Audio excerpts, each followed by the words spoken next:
Alors bonjour et bienvenue à cette petite capsule supplémentaire sur les réactions radicalaires. Normalement, dans le cours de chimie organique 1, vous auriez couvert cette notion-là dans le chapitre 8.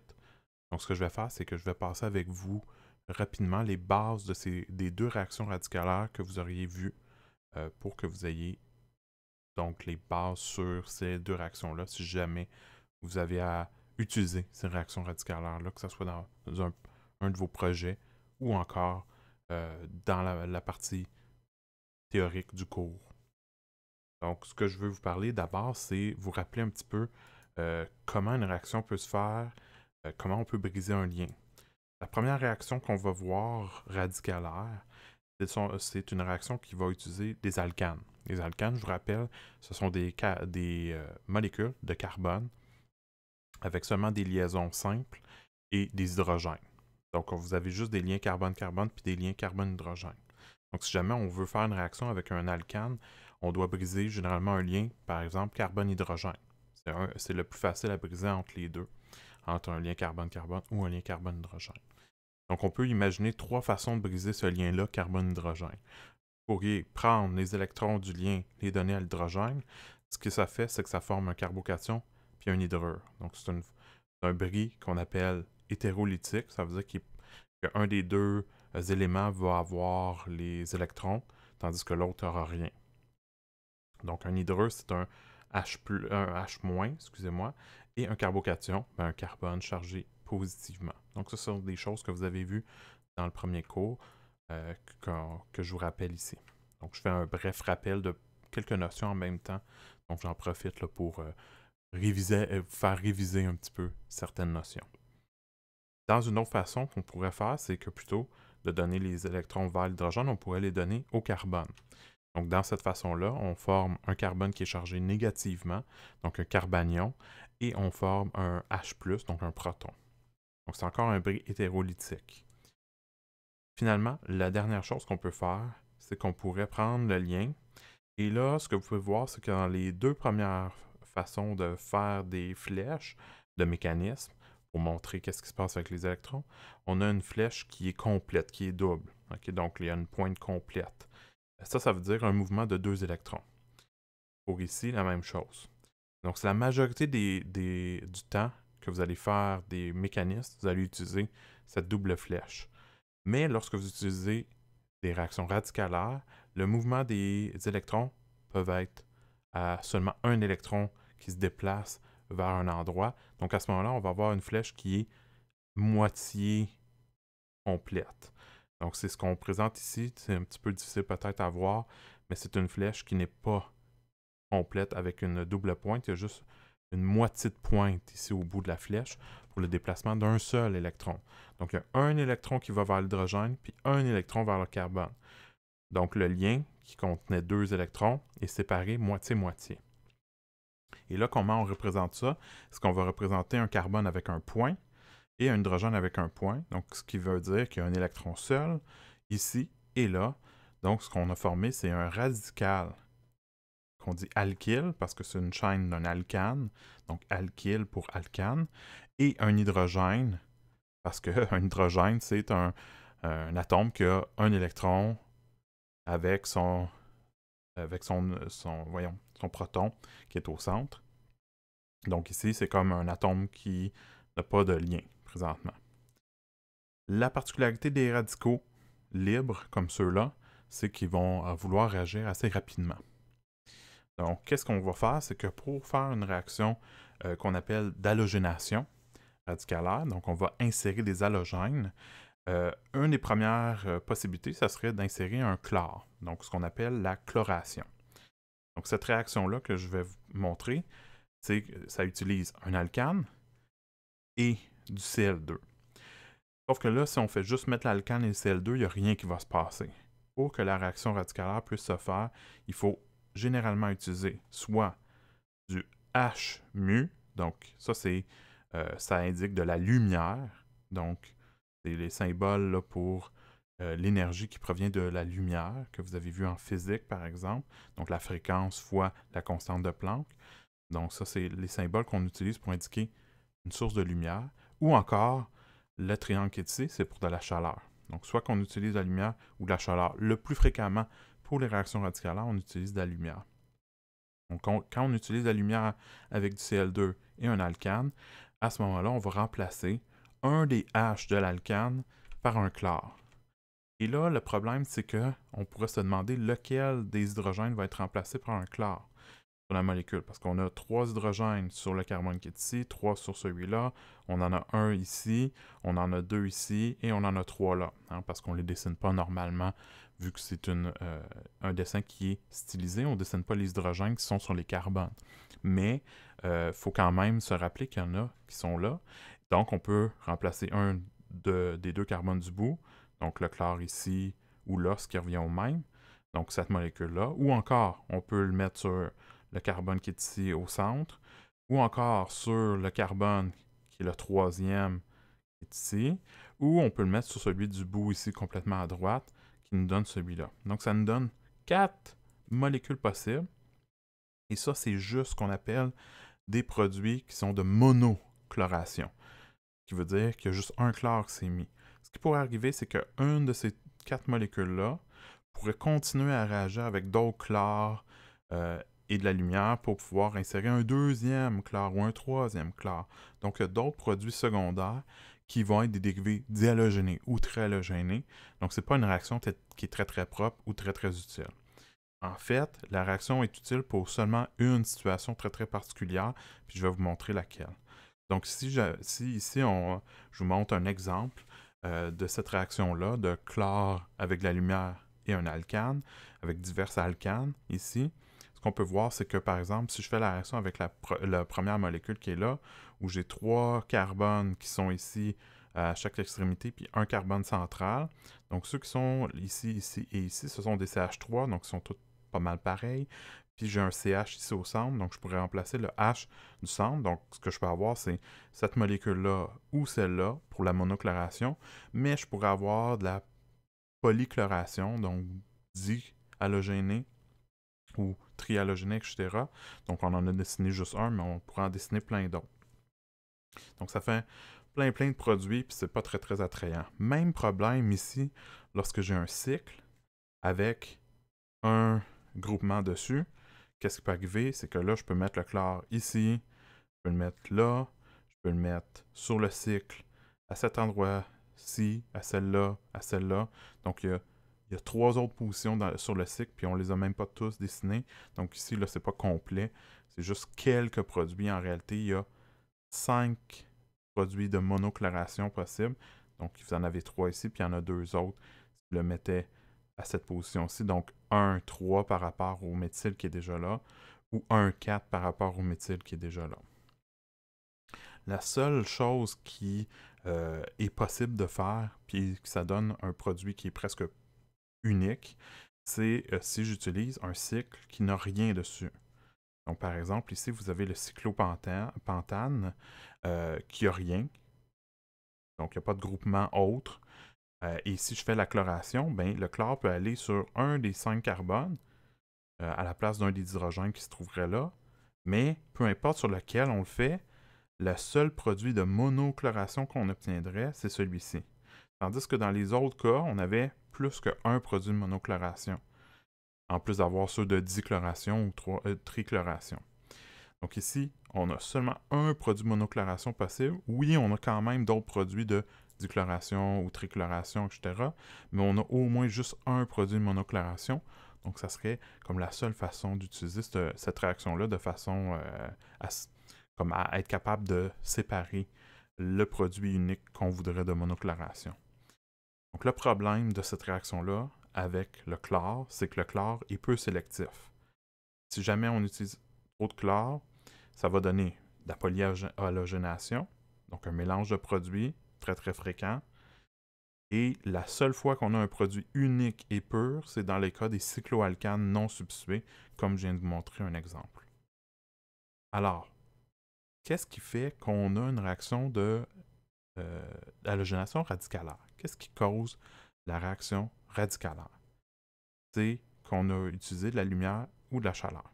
C'est pour ça qu'il y a une réaction qu'on appelle radicalaire qui se passe avec des radicaux. Donc des molécules qui ont un point, donc un électron qui est seul. Donc pour que ça se fasse, il y a 3 étapes généralement à la chloration.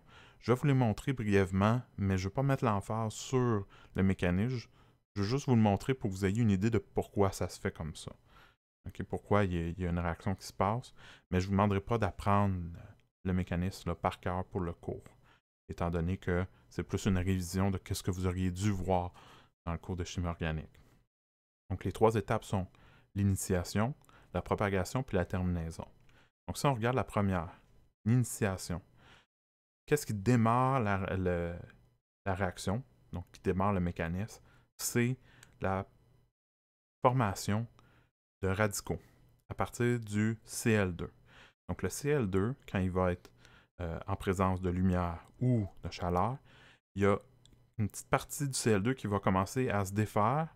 Ils vont se défaire comment? Ils vont briser le lien entre les 2 chlores de façon à ce que chaque chlore ait un électron. Donc un bris homolytique qui forme 2 radicaux. Donc les radicaux, c'est pour ça que ça part une réaction de façon radicalaire parce qu'on a des radicaux dès le début. Donc ces radicaux-là, très très réactifs. Dès qu'ils voient une molécule, ils vont vouloir réagir. Donc la première molécule qu'ils vont rencontrer, généralement, ça va être l'alcane qu'on va avoir mis dans notre milieu.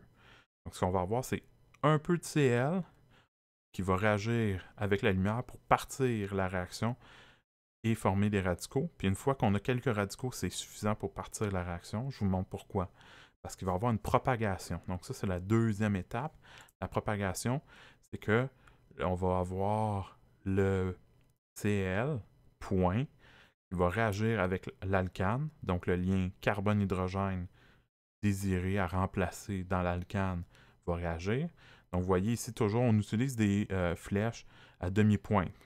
Là, ça c'est pour les réactions radicalaires, mais pour les réactions normales, généralement on utiliserait à 98% du temps, 99% du temps, des flèches à double pointe. Ici, c'est une exception, mais on n'en verra pas beaucoup des flèches à demi-pointe durant la session, même en chimie organique 2, dans le cours d'intégration. Mais je les présente quand même ici parce que c'est comme ça que ça fonctionne. Donc, vous allez avoir une séparation, vous allez former un nouveau lien entre le H et le Cl. Donc, c'est pour ça que les 2 électrons viennent se mettre ensemble pour former un nouveau lien.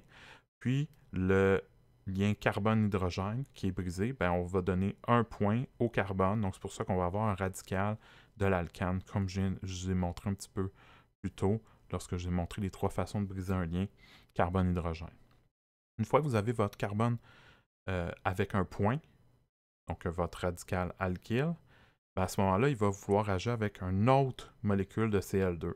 Donc dès qu'il va rencontrer du Cl2, qui est l'autre réactif, parce qu'il va en avoir encore qui ne se sera pas séparé en radicaux, c'est très très peu qui se réparent en radicaux, le restant va rester sous la forme de Cl2. Donc dès que le Cl2 qui ne s'est pas défait en radicaux, voit un radical carbone point, ben, il va réagir avec ce radical-là. Donc, un des chlores va venir former un lien avec le point du carbone. Donc, on va utiliser un des électrons de la liaison, puis il va laisser l'autre électron à l'autre chlore, ce qui va former un nouveau Cl point.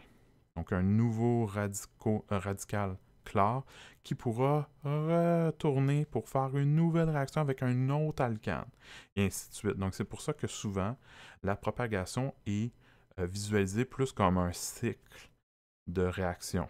Donc, pas de réaction, mais d'étapes.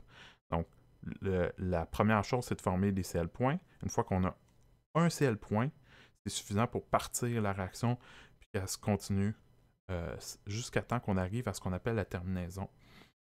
Donc, tant que le Cl point réagit avec un alcane, on met du HCl puis du R point. Ensuite, le R point va rencontrer du Cl2 pour former le RCl, donc le produit attendu, puis reformer un Cl point, qui lui recommence et ainsi de suite. Donc, nous, notre produit, c'est le RCl qui est obtenu. Maintenant, comment la réaction peut se terminer? C'est que si jamais il y a trop de radicaux libres, ou encore il n'y a presque plus de molécules qui ne sont pas des radicaux libres à la fin, Bien, souvent, ce qui va arriver, c'est que les radicaux vont commencer à se rencontrer. Puis lorsque des radicaux se rencontrent durant la réaction, ben, c'est un cul-de-sac pour le mécanisme de la réaction radicalaire. Donc, si jamais deux Cl points se rencontrent, ça forme un Cl2, donc ça revient comme en arrière. Si jamais vous avez deux R points qui se rencontrent, ben, ça forme un alcane qui, au fond, agrandit la chaîne de carbone. Parfois, c'est ce qui est désiré, mais c'est généralement plus dans la polymérisation qu'on désire allonger notre chaîne de carbone comme ça. Ou encore, ce qui peut arriver, c'est qu'un R point rencontre un Cl point, puis forme le produit désiré, mais par contre, lorsque ça arrive, on ne forme pas un nouveau Cl point pour recontinuer la propagation, donc ça arrête la réaction. Donc dès que deux radicaux s'unissent pour former une molécule, c'est vraiment, ça commence à terminer la réaction, parce qu'à un moment donné, il n'y aura plus de radicaux. Ils vont tous se combiner ensemble. Donc ça, c'était un petit peu le mécanisme. Mais ce que j'ai noté, c'est qu'il y a un problème avec le chlore. Pourquoi? Parce que le chlore réagit avec n'importe quel des hydrogènes, et là, on ne peut pas le contrôler. Donc, ce qu'on appelle la régiosélectivité, puis ça, c'est quelque chose qui va revenir dans le cours de chimie organique 2, c'est la régiosélectivité pour d'autres types de réactions. Qu'est-ce que c'est que la régiosélectivité? C'est qu'on veut être sélectif sur quel endroit dans la molécule on fait notre réaction. Donc, si on regarde pour avoir de la monohalogénation sur notre molécule, donc monohalogénation veut dire changer un des hydrogènes pour un chlore. Si on met de côté la polyhalogénation, on va faire comme si on n'avait pas de dihalogénation ou trihalogénation, on va regarder juste la monohalogénation, il y a quand même des problèmes avec le chlore. Pourquoi? Parce qu'avec le chlore, si on regarde la molécule qu'on a vue plus tôt ici, où on a 2 CH3 puis 1 CH ici au centre, si je fais réagir avec du Cl2 puis de la lumière, je vais avoir un mélange de deux produits de monohalogénation. Là, ça commence à être un problème parce que je ne peux pas les séparer facilement. Ces deux produits-là, ils se ressemblent beaucoup trop. Ce qu'on va remarquer, c'est que si on fait la réaction, on peut analyser et on peut voir qu'il va y avoir 63% de ce produit-ci, donc avec le chlore qui va remplacer un des hydrogènes sur un des carbones des CH3 qui se trouvent au bout, peu importe lequel des trois, ça donne le même produit, parce qu'on peut faire une rotation de la molécule puis ça revient au même. Mais il y a 37% qui va se faire sur le seul hydrogène qui se trouve au centre. Donc ici, si on remplace l'hydrogène du CH au centre, on se retrouve avec le chlore comme ça. Si on regarde mathématiquement, qu'est-ce qui peut arriver statistiquement avec le compte d'hydrogène qu'on a au total dans la molécule? On a 9 hydrogènes en bleu et 1 hydrogène en rouge, donc 10 hydrogènes au total. Donc normalement, les ratios devraient être 90% du temps, ça devrait être un des hydrogènes bleus qui est remplacé, et 10% du temps devrait être l'hydrogène rouge, le seul qui est là. Okay? Donc normalement, les pourcentages qui sont ici, ça devrait être 90-10. Mais c'est 63-37.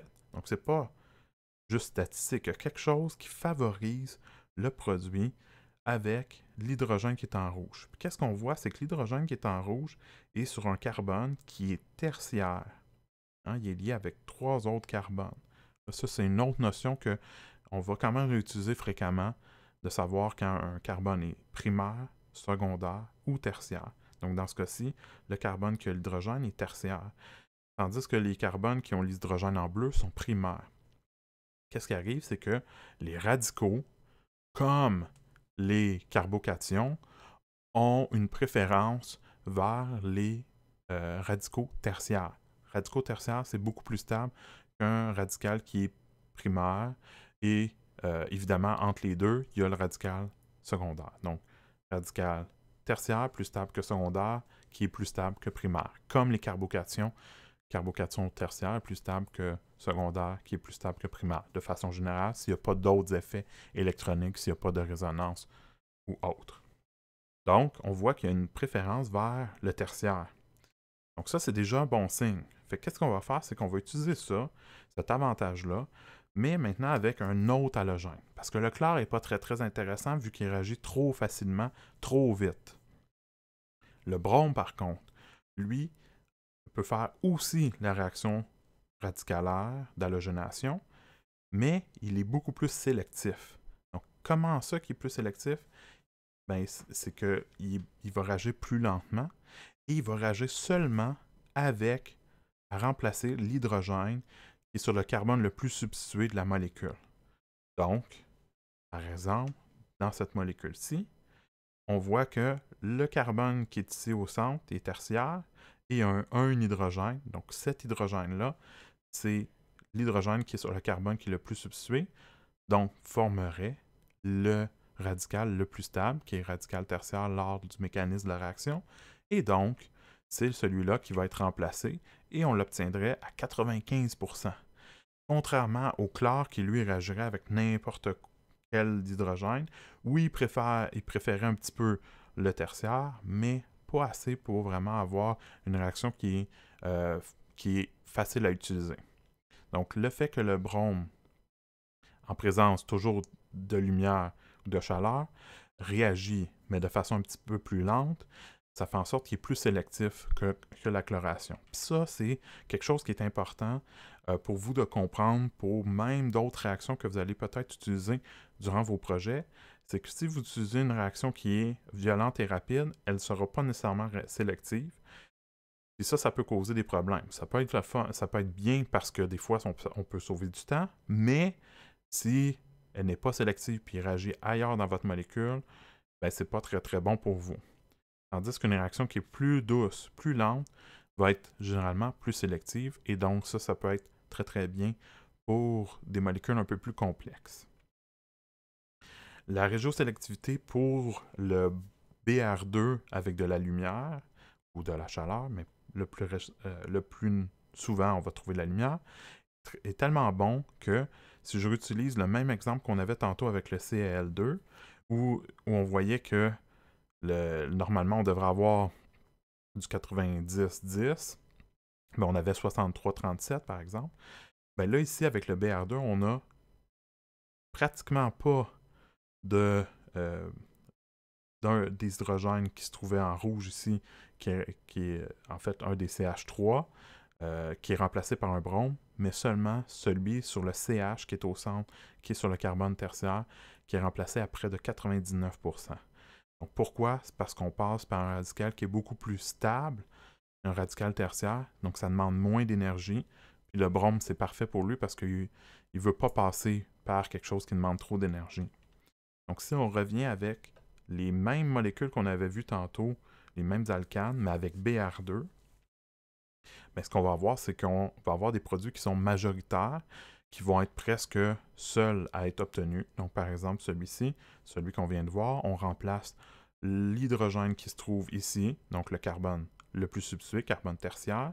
Même chose ici, carbone tertiaire, le plus substitué, c'est celui-là qu'on va remplacer son hydrogène. Évidemment, il faut avoir un hydrogène dessus. Si vous avez un carbone qui est quaternaire, ben, il n'y a pas d'hydrogène, vous ne pouvez pas remplacer un lien carbone-carbone, juste des liens carbone-hydrogène. Donc ça, il faut faire attention. Et finalement, lorsque vous avez un cycle sans rien dessus de particulier, ben, c'est un petit peu comme tantôt, on va pouvoir mettre le brome n'importe où, ça revient pas mal au même, ici parce qu'il y a tous des carbones secondaires. La dernière chose à voir par rapport à cette réaction-là, c'est la stéréochimie. Donc, comme des carbocations, les radicaux sont plats. Donc, ça veut dire que lorsqu'on fait la réaction, le brome ou le chlore peut s'ajouter soit sur un des côtés ou sur l'autre côté. Donc, ça veut dire qu'il peut s'ajouter soit en avant ou en arrière. Il n'y a pas de préférence. Donc, on va avoir un mélange racémique des deux énantiomères. Par exemple ici, parce que le brome va préférer s'ajouter sur un des deux carbones secondaires, peu importe lequel, ça revient au même, ça donne le même produit. Mais là, savoir comment il s'ajoute de façon 3D, ben, il peut s'ajouter soit en avant, soit en arrière, parce qu'on passe par un radical, excusez-moi, qui est plat, et donc peut s'ajouter soit d'un côté, soit de l'autre. Pas de préférence. Donc, c'est pour ça que je vous rappelle, les mélanges racémiques, c'est lorsqu'on a un mélange de deux énantiomères à 50% de chacun. On peut voir aussi avec le chlore, ça ferait la même chose. Donc, vous avez les deux énantiomères qui sont ici. Donc, on a 55% du mélange d'énantiomères et on aurait quand même ici, là, avec le chlore, je vous rappelle, il réagit avec tout. Fait qu'il pourrait remplacer un hydrogène du carbone primaire, lui aussi. Parce qu'il va réagir avec n'importe lequel des carbones sur la molécule que des hydrogènes. Donc, on va quand même obtenir 45% environ là, du produit qui est sur un chlore sur un des carbones primaires. Donc, soit celui du bout à gauche ou celui du bout à droite, peu importe, ça donne le même produit. Donc, c'est un mélange un peu moins intéressant ici. La deuxième réaction que je vais vous présenter, puis on va passer peut-être un petit peu moins de temps, c'est vraiment juste pour que vous ayez une vision de cette réaction-là, c'est l'addition de HBr sur un alcène. Mais ce n'est pas la même addition que celle que vous aviez vue précédemment de HBr directement sur un alcène.